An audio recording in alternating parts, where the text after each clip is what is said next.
যেমন শিয়া খারিজি বের হয়ে গেল, এরকম একদল ভবিষ্যতে যখন এরিস্টটল, প্লেটো, সক্রেটিস তাদের বই যখন আরবিতে অনুবাদ হলো, তখন ইসলামের মধ্যে আকিদার মধ্যে, আল্লাহর আকিদার মধ্যে বিভ্রান্তি দেখা দিল যে আল্লাহর হাত, আল্লাহর পা, আল্লাহ সুবহানাহু ওয়া তাআলার চক্ষু, আল্লাহ ক্ষমাশীল, আল্লাহ দয়াবান, আল্লাহ দেখেন, আল্লাহ শোনেন, আল্লাহ নিচের আসমানে নেমে আসবেন, এগুলো নিয়ে তোলপাড় শুরু হয়ে গেল দর্শন শাস্ত্র আরবিতে অনুবাদ হওয়ার পরে।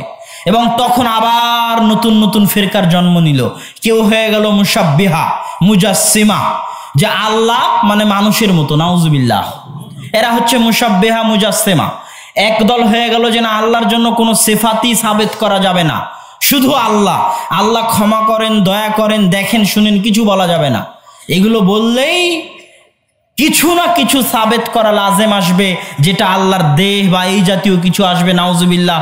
তখন আল্লাহর সাথে শিরক করা লাজেম আসবে। এদেরকে বলতে বলা হয় জাহমিয়া, মুতাজিলা। আর একদল আসলো যে না, আল্লাহর কিছু সিফাত সাবেত করতে হবে, কিন্তু কিছু সিফাতের তাবিল, দূরবর্তী ব্যাখ্যা করতে হবে। আল্লাহ নিচের আসমানে নেমে আসেন মানে আল্লাহর দয়া এবং রহমত নেমে আসে। আল্লাহর হাত আছে মানে আল্লাহর ক্ষমতা আছে। আল্লাহ হাত দিয়ে সৃষ্টি করেছেন মানে ক্ষমতা দিয়ে সৃষ্টি করেছেন। এইভাবে দূরবর্তী ব্যাখ্যা করা শুরু করলো। তাদেরকে বলা হয় মাতুরিদি, আশআরি। এগুলো সবগুলোর মাঝে থাকলো আহলুস সুন্নাতি ওয়াল জামাআহ। আবার একদল মানুষ আসলো, ভাগ্য নিয়ে গন্ডগোল লেগে গেল, তাকদির নিয়ে। বর্তমান যুগেও তাকদির নিয়ে গন্ডগোল চলে। কোনো প্লেয়ার যদি খেলা শেষে বলে যে আজকে কি জন্য ম্যাচ হেরেছেন, প্লেয়ার যদি বলে ভাগ্যের কারণে, তাহলে বলবে সে খেলে। এই যুগে এসব ভাগ্যকে বিশ্বাস করে? ভাগ্যকে বিশ্বাস করা কিন্তু ঈমানের অংশ। যে ভাগ্যে বিশ্বাস করে না সে মুমিন নয়। যে 6টা জিনিসে বিশ্বাস থাকলে মানুষ মুমিন হয়, তার একটা হচ্ছে তাকদিরে বিশ্বাস। তাকদিরে বিশ্বাস নিয়ে গন্ডগোল লেগে গেল। কেউ বলল আমি যা করব তাই, এখানে আল্লাহর কোনো ক্ষমতা নাই, নাউজুবিল্লাহ। আর কেউ বলল সবই আল্লাহ, আমি যদি কাউকে হত্যা করি আল্লাহ হত্যা করিয়েছে, আমি যদি জেনা করি আল্লাহ জেনা করিয়েছে, এখানে আমার কোনো দোষ নাই, নাউজুবিল্লাহ। কথা বুঝতে পারেননি? এই দুই গ্রুপের মাঝে আবার চলে আসলো আহলুস সুন্নাতি ওয়াল জামাআহ। একদল হয়ে গেল জাবারিয়া, একদল কাদারিয়া। আর আহলুস সুন্নাত ওয়াল জামাত কি বলল? সাধ্য অনুযায়ী চেষ্টা করতে হবে। সফলতা আল্লাহ সুবহানাহু ওয়া তাআলার হাতে। মানুষ যেটা করে স্বেচ্ছাতেই করে, কিন্তু ক্ষমতা আল্লাহর দেওয়া। ক্ষমতা কার দেওয়া? আমি বক্তব্য দিচ্ছি স্বেচ্ছাতেই, কি বলবো এটাও আমার ইচ্ছা, কিন্তু এই বলার ক্ষমতা কে দিয়েছে? আল্লাহ সুবহানাহু ওয়া তাআলা দিয়েছে। আল্লাহ না দিলে আমি পারতাম না। এই জায়গায় আল্লাহ সুবহানাহু ওয়া তাআলার দুইটা ইচ্ছার কথা বলা হয়। এটা একটু বেশি গভীর হয়ে যায়, কিন্তু তাও বলে সংক্ষিপ্ত আকারে বলে সামনে এগিয়ে যায়। আল্লাহর একটার ইচ্ছা হচ্ছে ইরাদা শারঈয়া। আল্লাহ শারঈগতভাবে চান ইবলিসও হেদায়েত প্রাপ্ত হোক। আল্লাহ কি চাইতেন যে ইবলিস জাহান্নামে যাক? এটা আল্লাহর চাওয়া নয়। আল্লাহ শারঈগতভাবে চান যে ফেরাউনও হেদায়েত প্রাপ্ত হোক, আবু জাহালও ইসলাম গ্রহণ করুক। আর আরেকটা আল্লাহ সুবহানাহু ওয়া তাআলার ইরাদা কাউনিয়া। কেউ যখন হেদায়েত হবে না, জোর করে যখন গুনাহ করছে, জোর করে যখন গান শুনছে, এত কোরআনের আয়াত পড়ার পরেও, এত আল্লাহ রাসূলের হাদিস শোনানোর পরেও জোর করে যখন ফ্রি ফায়ার, পাবজি খেলবে, গান শুনবে, তখন আল্লাহ আর কানটাকে বধির করে দেন না, তখন আল্লাহ আর চোখটাকে অন্ধ করে দেন না, তখন আল্লাহ আর হাতটাকে অবশ করে দেন না। কথা বুঝতে পারেননি? এটাই হচ্ছে আল্লাহর ইরাদা কাউনিয়া। আল্লাহ চান না ও খেলুক, কিন্তু জোর করে যখন খেলতে যাচ্ছে, তখন আল্লাহ চাইলে কিন্তু আর হাত পা চোখ কান সব অবশ করে দিতে পারেন। কিন্তু এটাই তো পরীক্ষা। এটাই কি পরীক্ষা? এটাই গেমের মতো। ও একটা গেম খেলতেছে, ফ্রি ফায়ার, পাবজি গেম, আর আল্লাহ সুবহানাহু ওয়া তাআলা পৃথিবীর শুরুতেই মানুষ পৃথিবীতে আসছে, এটাও মানুষের একটা প্রতিযোগিতা, খেলা। মানুষের শত্রু ভিলেন দিয়ে দেওয়া আছে। সৃষ্টির শুরুর দিনেই ইবলিসকে আল্লাহ শত্রু বানিয়ে দিয়েছে। এই নাও ইবলিস তোমাদের শত্রু, আর এই নাও নবী দিলাম, কিতাব দিলাম, কোরআন দিলাম, এটা হচ্ছে সঠিক রাস্তা, ইনস্ট্রাকশন, কিভাবে চলবা কিভাবে চলবা না। আর এই যে ইবলিস দিলাম, সারাদিন তোমাকে পথভ্রষ্ট করবে, এখন লড়াই করো আর থাকো। কথা বুঝতে পারেননি? এই প্রতিযোগিতায় যে টিকতে পারবে সে পরকালে আল্লাহ তাকে প্রতিদান দিবে। তো এই তো আল্লাহ সুবহানাহু ওয়া তাআলা চাইলে তো তাকে অবশ করতে পারেন, কিন্তু করবেন না। এটাই তো পরীক্ষা। এটাই আল্লাহ সুবহানাহু ওয়া তাআলার ইরাদা কাউনিয়া। কিন্তু আল্লাহ চান যে সে হেদায়েত প্রাপ্ত হোক। আল্লাহ চান না যে তার কোনো বান্দা আগুনে জ্বলে কষ্ট পাক, শাস্তি প্রাপ্ত হোক। তাহলে এই ভাগ্যের বিষয় নিয়ে একদল মানুষ আলাদা হয়ে গেল। এখানে চলে আসলো মানহাজু আহলিস সুন্নাতি ওয়াল জামাআহ। তারপরে ইমানের ক্ষেত্রে একদল মানুষ আলাদা হয়ে গেল। ইমানের ক্ষেত্রে একদল মানুষ বলল অন্তর ঠিক তো সব ঠিক, অন্তরে পর্দা আছে তো আর পর্দা করার কি দরকার? কথা বুঝতে পারেননি? নাউজুবিল্লাহ। তো অন্তর ঠিক হলে যদি সবই ঠিক হতো তাহলে বাদশাহ হেরাক্লিয়াসও মুসলমান। কেননা বাদশাহ হেরাক্লিয়াস অন্তর দিয়ে বিশ্বাস করত যে মুহাম্মদ আল্লাহর নবী এবং তার রাসূল, কিন্তু মুখে ঘোষণা দেয়নি। কথা বুঝতে পেরেছেন? কাজে বাস্তবায়ন করেনি। বুখারীর হাদিস খুলেন, বুখারী শরীফের প্রথম 2-3টা হাদিস, হেরাক্লিয়াসের বিশাল ঘটনা। যখন হুদাইবিয়ার সন্ধি হয়েছে, হুদাইবিয়ার সন্ধির সময় একটু ফাঁকা সময়, মক্কার কাফেরদের সাথে আজীবন যুদ্ধ লেগে থাকতো।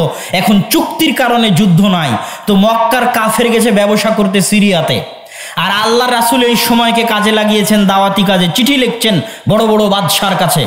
তৎকালীন রোমান সাম্রাজ্য, রোমান মানে রোম, রোম মানে আজকের ইতালির রাজধানী রোমকেই তৎকালীন যুগে রোম বলা হতো। এবং কোরআনের আয়াত গলিবাতির রোম, সেটা আজকের ইতালির রাজধানী রোম। এবং আল্লাহর রাসূলের যে হাদিসের মধ্যে যদি কোথাও রোম আসে, তো এটাও আজকের ইতালির রাজধানী রোম। এটা খ্রিস্টানদের আদিকালের কেন্দ্র, সেই কাল থেকে আজ পর্যন্ত এখনো কেন্দ্র ইউরোপ, উরুব্বা। রোমান সাম্রাজ্য, আর একদিকে পারস্য। পারস্য মানে ফার্সি, বাংলায় বলে প, কিন্তু ওটাই আরবিতে আছে ফার্সি, ফুরস। কেন আরবিতে পর কোনো উচ্চারণ নাই, আরবিতে পর কোনো উচ্চারণ নাই, সেটা আমরা পারস্য বলতেছি, ওটাই আরবিতে বলে ফুরস, ফার্সি। যারা ফার্সি ভাষায় কথা বলে, কারা ফার্সিতে কথা বলে? ইরানের লোক ফার্সিতে কথা বলে। তো ইরানের সাম্রাজ্যের নাম হচ্ছে পারস্য সাম্রাজ্য। পারস্য সাম্রাজ্যের লোকেরা ছিল অগ্নিপূজক, আর রোমান সাম্রাজ্যের লোকেরা ছিল খ্রিস্টান ধর্মের অনুসারী। আল্লাহ রাসূল দুইজনের কাছেই চিঠি লিখলেন ইসলাম গ্রহণের। আসলিম তাসলাম, ইসলাম গ্রহণ করো, নিরাপদে থাকবে। চিঠি মুহাম্মদ আব্দুল্লাহ, আল্লাহর বান্দা এবং তার নবীর পক্ষ থেকে তোমার নিকটে। আসসালামু আলা মান ইত্তাবা আল হুদা, শান্তি বর্ষিত হোক তার প্রতি যে হেদায়েতের অনুসারী। তারপর আল্লাহ রাসূল ওই আয়াত লাগিয়ে দিলেন, তাআলাউ ইলা কালিমাতিন বাইনানা ওয়া বাইনাকুম, ওই কালেমার দিকে আসো যেই কালেমা, যেই কথা আমার এবং তোমাদের মধ্যে একক, যেটা ডাক্তার জাকির নায়েক তার প্রায় বক্তব্যে বলে। ওটা আল্লাহ রাসূলের চিঠির বাক্য। আল্লাহ রাসূল বাদশাদের নিকটে চিঠি লিখেছেন এই বাক্য দিয়ে, বেশি নয়, 2-3টা বাক্য। তার মধ্যে একটাই দাওয়াত, তোমার আর আমার মধ্যে যেটা একমত যে আল্লাহ এক ও অদ্বিতীয়, আল্লাহর কোনো মূর্তি বানানো যাবে না, কোনো শরিক করা যাবে না, আসো এই কথাটা মানি। এটা তাওরাতেরও কথা, এটা ইনজিলেরও কথা, এটা কোরআনেরও কথা, অন্তত যেটাতে একমত সেটা তো মানি। এটা এই বলে আল্লাহ রাসূল চিঠি লিখলেন। হেরাক্লিয়াসের কাছে চিঠি গেছে। হেরাক্লিয়াস বলছে চিঠি কার নিকট থেকে এসেছে? আরবের যে লোক নবীর দাবি করেছে তার নিকট থেকে এসেছে। আশেপাশে কোনো আরব ব্যবসায়ী আছে? তো বলে আছে, আবু সুফিয়ান। চিঠি এসেছে আল্লাহর রাসূলের পক্ষ থেকে, আর ব্যবসা করতে গেছে আল্লাহর রাসূলের তৎকালীন সবচেয়ে বড় শত্রু আবু সুফিয়ান রাদিয়াল্লাহু তাআলা আনহু, যিনি পরবর্তীতে ইসলাম গ্রহণ করেছিলেন। তা আবু সুফিয়ানকে ডেকে পাঠাও। ডেকে পাঠালেন। বাদশাহ জিজ্ঞেস করতে লাগলো, এই আচ্ছা শোনো, মুহাম্মাদের পূর্বে, ইতিপূর্বে কেউ কি নবুয়তের দাবি করেছিল তোমাদের কেউ? বলে না। যদি কেউ নবুয়তের দাবি করে থাকতো তাহলে আমি মনে করতাম যে ওর দেখা দেখি মুহাম্মদ করছে। একজনে দেখা দেখি আরেকজন কাজ করে না? আচ্ছা, মুহাম্মাদের বংশে সাল্লাল্লাহু আলাইহি ওয়াসাল্লাম ইতিপূর্বে কি কেউ রাজা ছিল? তো বলে না, কেউ রাজা বাদশাহ ছিল না। যদি তাই হয়, তাহলে যদি থাকতো রাজা বাদশাহ, তাহলে আমি মনে করতাম নিজের বাপ দাদার হারানো রাজত্ব ফিরে পাওয়ার জন্য ঢং করে নবুয়তের দাবি করতেছে। নাউজুবিল্লাহ। তো যেহেতু কেউ রাজা বাদশাহ ছিল না, তাহলে তো এটাও হওয়ার কথা নয়।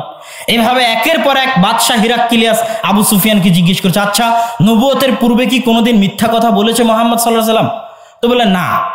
এখানে আবার একটা মজার জিনিস দেখেন, আবু সুফিয়ান রাদিয়াল্লাহু তাআলা আনহু তখন কাফের, আল্লাহ রাসূলের সবচেয়ে বড় শত্রু। আবু জাহালের পরে প্রত্যেকটা যুদ্ধে কমান্ডার ছিল, চিফ অফ কমান্ডার, প্রধান সেনাপতি আল্লাহ রাসূলের বিরুদ্ধে যুদ্ধের ক্ষেত্রে আবু জাহালের পরে।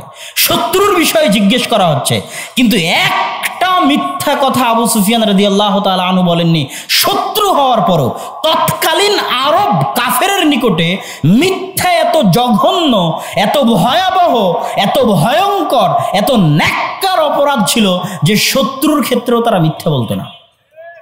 আর আজকে আমরা বাঙালিরা কত নিচে নেমে গেছে। মিথ্যা হচ্ছে সবচেয়ে সহজ বস্তু বাংলাদেশে। যত রাজনৈতিক দল, নেতা, ভোট, চুরি চামারি, ব্যবসা বাণিজ্য, প্রত্যেকটা পদক্ষেপে 24 ঘন্টা মিথ্যা। তাহলে আমরা তৎকালীন কাফেরদের চাইতেও নিকৃষ্ট। তারা মিথ্যা বলার সাহস করেনি।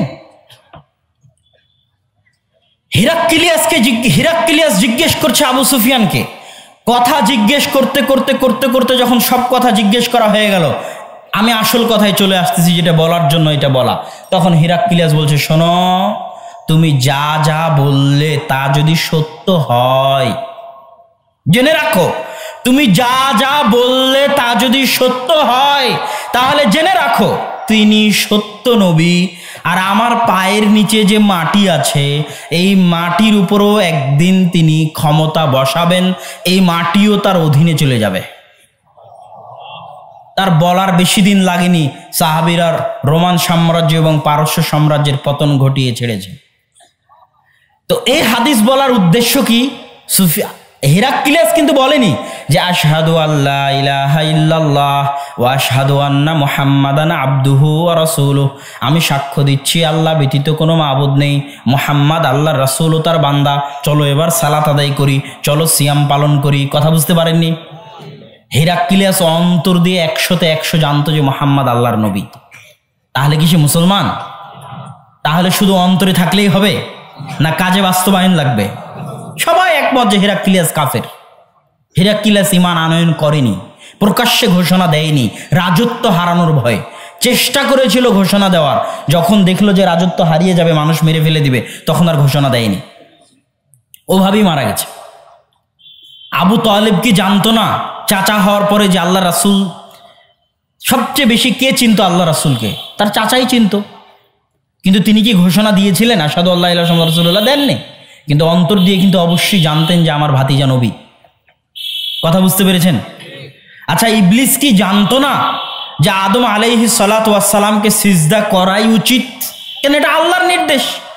আমরা যতটা না আল্লাহকে চিনি, তার চেয়ে বেশি ইবলিস চিনে, এতে কোনো সন্দেহের অবকাশ নাই। আমরা যতটা না আল্লাহকে চিনি, তার চেয়ে বেশি কে চিনে?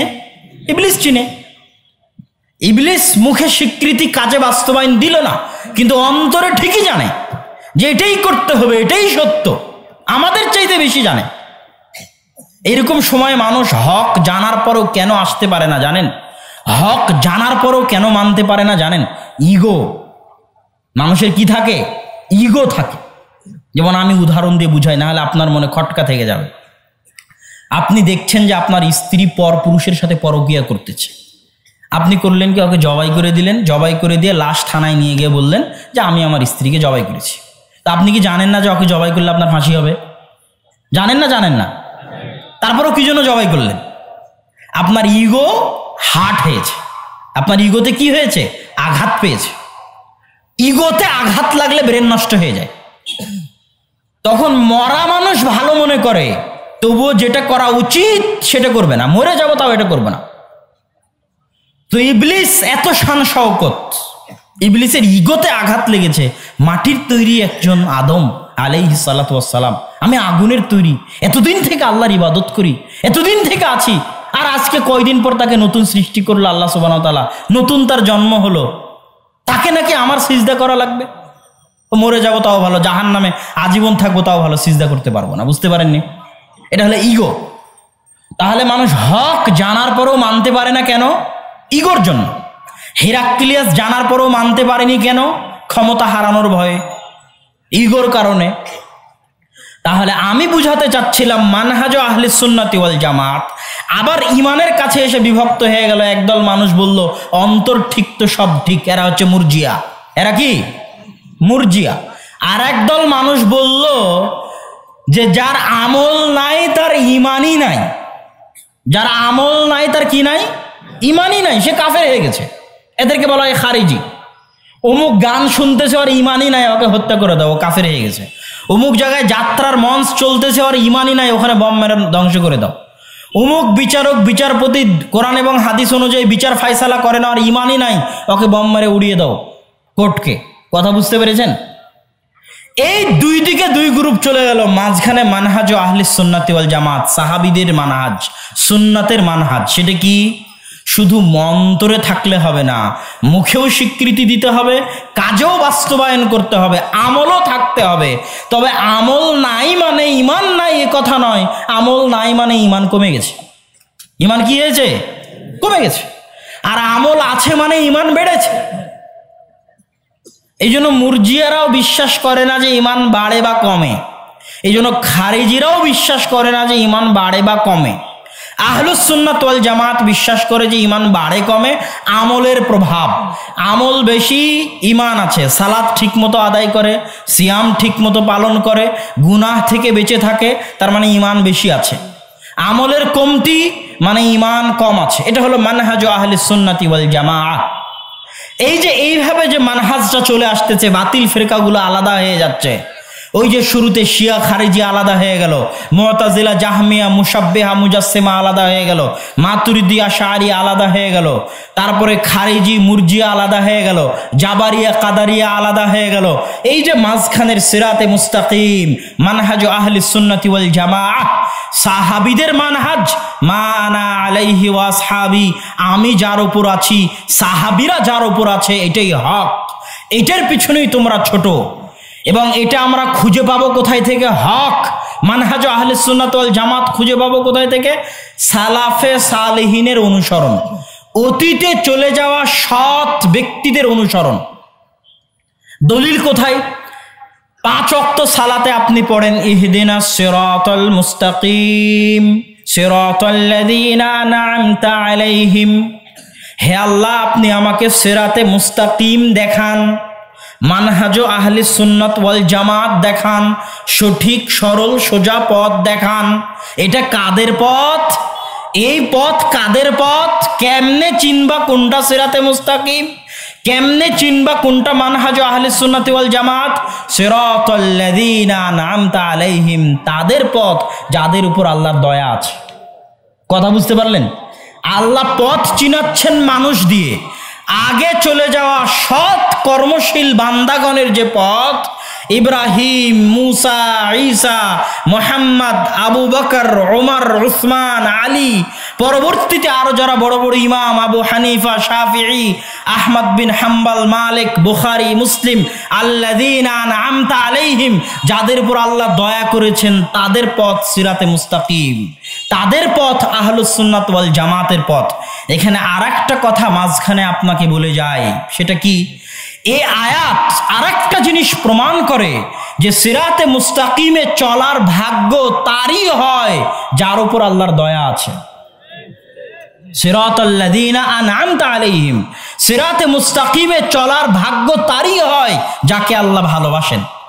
গায়রিল মাগদুবি আলাইহিম ওয়ালাদ-দাল্লিন, সিরাতে মুস্তাকিমে চলার ভাগ্য তার হয় না যার উপর আল্লাহর গজব আছে, অভিশাপ আছে, যে পথ ভ্রষ্ট অভিশপ্ত, যার উপর আল্লাহর দয়া নাই, আল্লাহর রহমত বঞ্চিত, আল্লাহর করুণা বঞ্চিত, আল্লাহর দয়া থেকে বিতাড়িত, আল্লাহর দরবার থেকে বিতাড়িত, সে সিরাতে মুস্তাকিমে অনুসরণ করার ভাগ্য তার হয় না।